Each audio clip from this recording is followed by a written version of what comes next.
जय हिंद। नमस्कार साथियों, कैसे हैं आप सभी लोग। उम्मीद करते हैं कि आप सभी लोग अच्छे होंगे। और साथियों, आप सभी लोग की तैयारी जो है बिल्कुल ही अच्छी तरीके से चल रही होगी। तो साथियों, आज की इस क्लास में हम सभी लोग जो है सीजी प्री डीएलएड एग्जाम 2026 के लिए जो है साथियों टॉप ऐसे इंपोर्टेड और चुनिंदे प्रश्नों को देखेंगे जो कि साथियों आपके 4 जून के एग्जाम में 100% जो है साथियों ये सभी क्वेश्चन आपको देखने को मिलेंगे। और साथियों आपके पास जो है मात्र और मात्र 24 घंटे के ही समय मान के चलिए बचे हुए हैं। और इसमें साथियों आपके उन्हीं सभी टॉपिक के क्वेश्चन को देखना चाहिए जिस टॉपिक से क्वेश्चन आपके एग्जाम में पूछे जाएं। तो साथियों आज की इस क्लास में हम ऐसे क्वेश्चन को कराएंगे जो कि साथियों आपके एग्जाम में 100% ये सभी क्वेश्चन पूछे जाएंगे। तो चलिए क्लास को हम स्टार्ट करते हैं। उनसे पहले यदि आप इस चैनल पे पहली बार जुड़े हैं तो आप इस चैनल को सब्सक्राइब कर लीजिए और सब्सक्राइब करके ऑल नोटिफिकेशन को ऑल पे दबा के जुड़ जाइए, जिससे कि जब भी कोई नई क्लास हो सबसे पहले क्लास का नोटिफिकेशन आपके पास पहुंच सके। तो आप इस चैनल को सब्सक्राइब कर लीजिए, साथ ही साथ आप जो है इस क्लास को भी लाइक जरूर कर लीजिएगा। तो चलिए क्लास को स्टार्ट करते हैं और देखिएगा क्वेश्चन क्या पूछा है। क्वेश्चन पूछा गया कि पर्याय प्रशस्ति की रचना संस्कृत में किसके द्वारा जो है की गई थी। चलिए बताएंगे। ये सभी क्वेश्चन काफी इंपोर्टेंट और चुनिंदे क्वेश्चन हैं जो कि आपके एग्जाम में 100% आपको ये सभी क्वेश्चन जो है पूछे ही जाएंगे। और बताएंगे आप यहाँ पे कि पर्याय प्रशस्ति की रचना संस्कृत में किसके द्वारा की गई थी। तो ये किए गए थे आपके किसके द्वारा, तो ये हरिसेन के द्वारा किए गए। ऑप्शन यहाँ पे सी सही जवाब होगा। चलिए अगला प्रश्न देखिएगा। प्रश्न यहाँ पे दिए गए कि निम्नलिखित में से कौन सा शब्द पुल्लिंग है। चलिए बताएंगे कि निम्नलिखित में से कौन सा शब्द है जो कि यहाँ पे पुल्लिंग शब्द हो जाएंगे। तो साथियों आभार जो है ये आपके पुल्लिंग शब्द है। ऑप्शन यहाँ पे सी कीजिएगा सही जवाब। आभार जो ये पुल्लिंग शब्द होगा। चलिए अगला प्रश्न देखेंगे। प्रश्न यहाँ पे 3 नंबर है कि कक्षा में अनुशासन बनाए रखने का सबसे प्रभावी उपाय क्या है। तो कक्षा में अनुशासन बनाए रखने का सबसे प्रभावी उपाय जो है यहाँ पे क्या हो जाएंगे, तो शिक्षण को रोचक और उपयोगी बनाना होगा। ऑप्शन यहाँ पे जो है बी करेंगे आप सही जवाब, याद रखिएगा। चलिए अगला प्रश्न देखेंगे। प्रश्न यहाँ पे दिए गए 4 नंबर, भारत का संविधान जो है ये कब लागू हुआ था। तो भारत का जो संविधान है ये कब लागू हुए थे। तो भारत का संविधान लागू हुए थे 26 जनवरी 1950 को। ऑप्शन यहाँ पे सी सही जवाब है। चलिए अगला प्रश्न देखेंगे। प्रश्न यहाँ पे है कि परोपकार शब्द में कौन सी संधि है। चलिए बताएंगे कि परोपकार शब्द में कौन सी संधि है। तो परोपकार शब्द में जो है गुण संधि हो जाएंगे। ऑप्शन यहाँ पे बी करेंगे सही जवाब, गुण संधि होगा। चलिए अगला प्रश्न देखेंगे। प्रश्न यहाँ पे 7 नंबर है कि छत्तीसगढ़ का खजुराहो किसे कहा जाता है। चलिए बताएंगे कि छत्तीसगढ़ का खजुराहो किसे कहा जाता है। तो छत्तीसगढ़ का खजुराहो कहते हैं यहाँ पे किसे, तो ये भोरम देव को कहते हैं। ऑप्शन ए सही जवाब है, भोरम देव को। चलिए अगला प्रश्न देखेंगे। प्रश्न यहाँ पे है हाथ कंगन को आरसी का क्या लोकोकित का अर्थ है।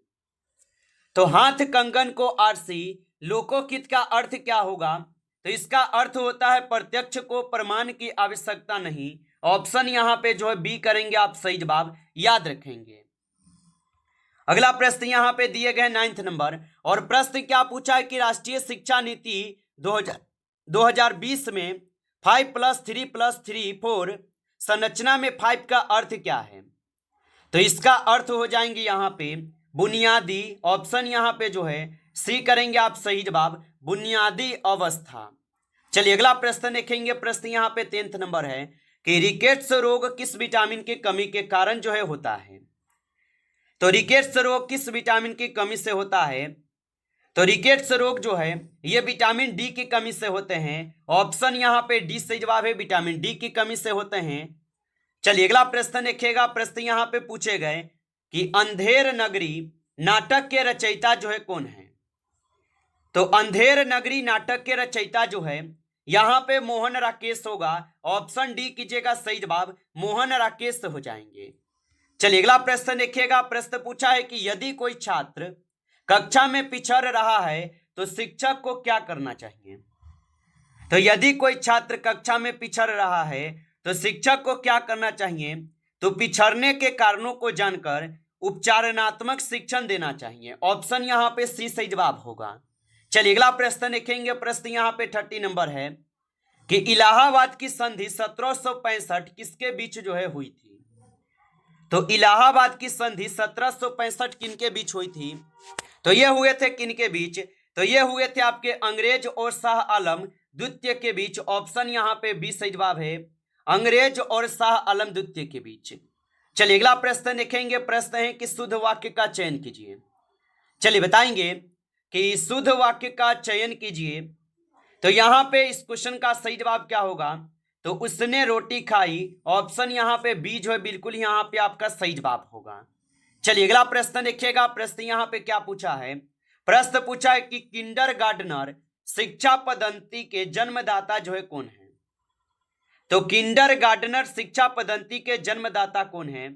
तो इनके जन्मदाता जो है फ्रोबेल हो जाएंगे। ऑप्शन यहाँ पे बी सही जवाब है, फ्रोबेल होगा। चलिए अगला प्रश्न देखेंगे। प्रश्न यहाँ पे है भारत के किस राज्य में ग्रेट बैरियर रीफ के समान प्रवाल भित्तियां जो है पाई जाती है?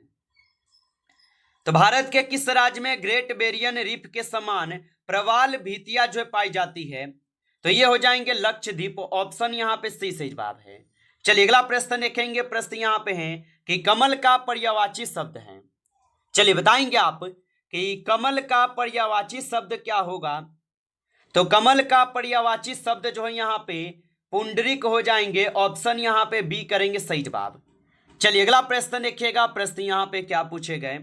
प्रश्न यहाँ पे 80 नंबर है बालक के विकास में सबसे महत्वपूर्ण योगदान जो है किसका होता है? चलिए बताएंगे कि बालक के विकास में सबसे महत्वपूर्ण योगदान किसका होता है? तो याद रखेंगे यहाँ पे होते हैं समृद्ध वातावरण और आनुवंशिकता का। ऑप्शन यहाँ पे सी होगा सही जवाब। चलिए अगला प्रश्न देखिएगा। यहाँ पे 90 नंबर क्वेश्चन है कि भारतीय संविधान के किस भाग में मौलिक अधिकार जो है वर्णित है? चलिए बताइए। और आप अभी तक इस क्लास को लाइक नहीं किए हैं तो इस क्लास को एक बार आप लाइक कर लीजिए। नए जुड़े हैं आप इस चैनल पे तो चैनल को भी सब्सक्राइब करके ऑल नोटिफिकेशन को भी ऑल पे दबा के जुड़ जाइएगा, जिससे कि जब भी कोई नई क्लास हो सबसे पहले क्लास का नोटिफिकेशन आपके पास पहुंच सके। और बताएंगे भारतीय संविधान के किस भाग में मौलिक अधिकार का वर्णन है?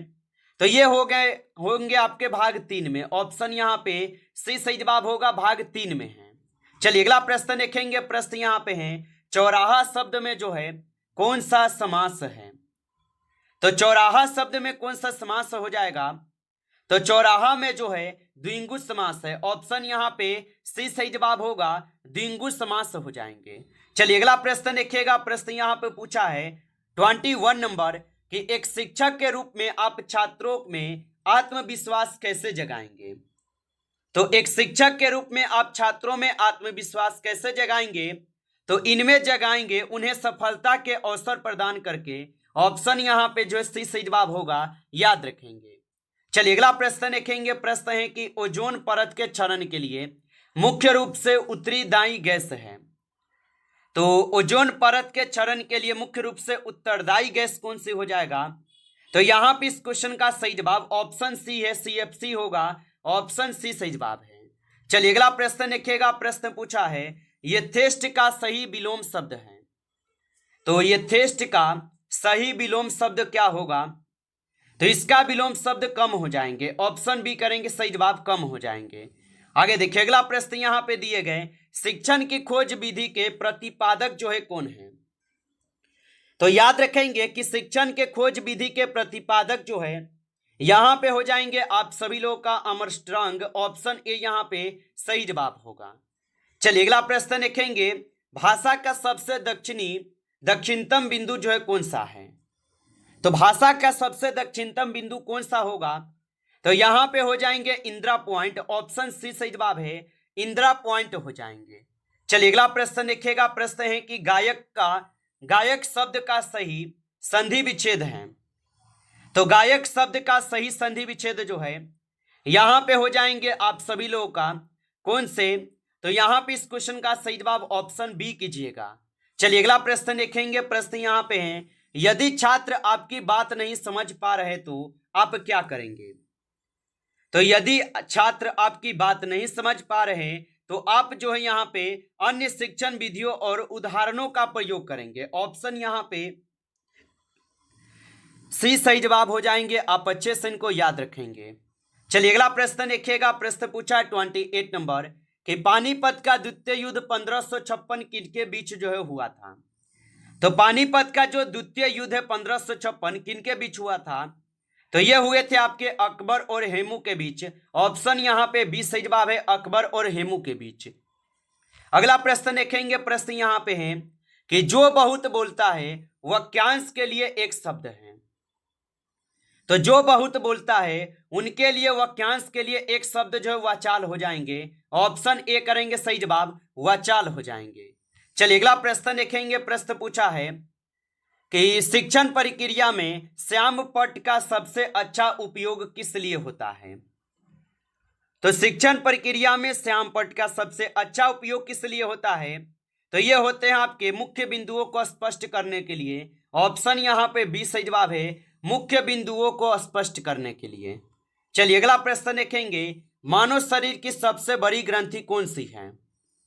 तो मानव शरीर की सबसे बड़ी ग्रंथि जो है यहाँ पे यकृत हो जाएगा। ऑप्शन सी करेंगे सही जवाब, यकृत हो जाएंगे। चलिए अगला प्रश्न देखेंगे। प्रश्न यहाँ पे है कि आशीर्वाद की शुद्ध वर्तनी है। तो आशीर्वाद की शुद्ध वर्तनी जो है यहाँ पे हो जाएंगे आप सभी लोग का क्या? तो याद रखेंगे यहाँ पे इस क्वेश्चन का सही जवाब सही है, आशीर्वाद ही होगा। ऑप्शन सी सही जवाब है। अगला प्रश्न यहाँ पे है सतत और व्यापक मूल्यांकन में व्यापक का अर्थ है। तो सतत और व्यापक मूल्यांकन में व्यापक का अर्थ क्या है? तो इसका अर्थ हो जाएंगे शैक्षिक और सह शैक्षिक दोनों पक्षों का मूल्यांकन। ऑप्शन यहाँ पे जो है बी सही जवाब होगा। चलिए अगला प्रश्न देखेंगे। भारत में हरित क्रांति के जनक जो है कौन माने जाते हैं? तो भारत में हरित क्रांति के जनक कौन माने जाते हैं? तो भारत में हरित क्रांति के जनक माने जाते हैं एम.एस. स्वामीनाथन। ऑप्शन यहाँ पे जो है बी सही जवाब हो जाएंगे, याद रखेंगे। चलिए अगला प्रश्न देखेंगे। प्रश्न यहाँ पे है कि दिन रात में कौन सा समास है? तो यहाँ पे दिन रात में कौन सा समास हो जाएगा? तो यहाँ पे दिन रात में द्वंद्व समास है। ऑप्शन बी कीजिएगा सही जवाब, द्वंद्व समास हो जाएंगे। नमस्कार साथियों, इस क्लास में आपके टॉप 35 क्वेश्चन थे जो काफी इंपॉर्टेंट क्वेश्चन थे। साथियों यदि आपको क्लास अच्छा लगा हो तो आप इस क्लास को लाइक करेंगे। नए जुड़े हैं आप इस चैनल पे तो चैनल को सब्सक्राइब करके ऑल नोटिफिकेशन को भी ऑल पे दबा के जुड़ जाइए, जिससे कि जब भी कोई नई क्लास हो सबसे पहले क्लास का नोटिफिकेशन आपके पास जो है पहुंच सके। तो आप इस चैनल को सब्सक्राइब कर लीजिएगा। चलिए फिर मिलते हैं आपसे एक नेक्स्ट टॉपिक के साथ नेक्स्ट क्लास में। तब तक के लिए जय हिंद, जय भारत।